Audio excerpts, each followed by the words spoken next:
நண்பர்கள் அனைவருக்கும் அன்பார்ந்த வணக்கங்க. இன்றைய விற்பனை பதிவில் ஜெர்சியில் ஒரு கன்று மாடு ஒன்று விற்பனைக்கு வந்திருக்குதுங்க. மாடு வந்து தலையீத்து கிடாடி 2 பல்லுன்னு சொல்லியிருக்கிறாங்க. கன்று போட்டு 15 நாட்கள் ஆகுது. என்ன கண்ணுனா காலை கண்ணு ஈன்றிருக்குது. அப்புறம் தாங்க மாட்டுக்காரத்தில் ப்ளஸ் இருக்காங்க.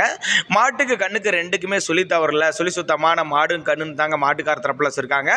மாட்டோட கறவை வந்து தற்போது ஒரு 9 லிட்டரு கறவை கறந்துட்டு இருக்குது. மாட்டோட கறவை கெப்பாசிட்டி பார்த்தீங்கன்னா ஒரு 12 லிட்டர் வரை கறவை எதிர்பார்க்கக்கூடிய மாடு அப்படின்னு தாங்க மாட்டுக்காரத்தில் ப்ளஸ் இருக்காங்க. 15 நாள் மட்டும் ஆகிறதுனால ஒரு 9 லிட்டர் வரைக்கும் தற்போது கறவை கறந்துட்டு இருக்கு அப்படின்னு தாங்க மாட்டுக்காரத்தில் ப்ளஸ் இருக்காங்க. நல்ல வெள்ளை கொம்புல நல்ல சூப்பரான குவாலிட்டியில் கலர் வந்து செவல மர கலருங்க. டிரான்ஸ்போர்ட் வசதியோட பண்ணி கொடுத்துறேன் அப்படின்னு தாங்க மாட்டுக்காரத்தில் ப்ளஸ் இருக்காங்க.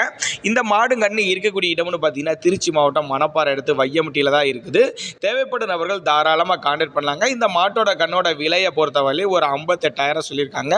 58,000 சொன்னாலும் ஃபிக்ஸட் ப்ரைஸ் கிடையாதுங்க, அனுசரிப்பு உண்டு அப்படின்னு தாங்க மாட்டுக்காரத்தில் சொல்லியிருக்காங்க. தேவைப்படும் நபர்கள் அவரோட கான்டாக்ட் நம்பர் டிஸ்பிளே கொடுத்துருக்கேன், தொடர்பு கொள்ளுங்க.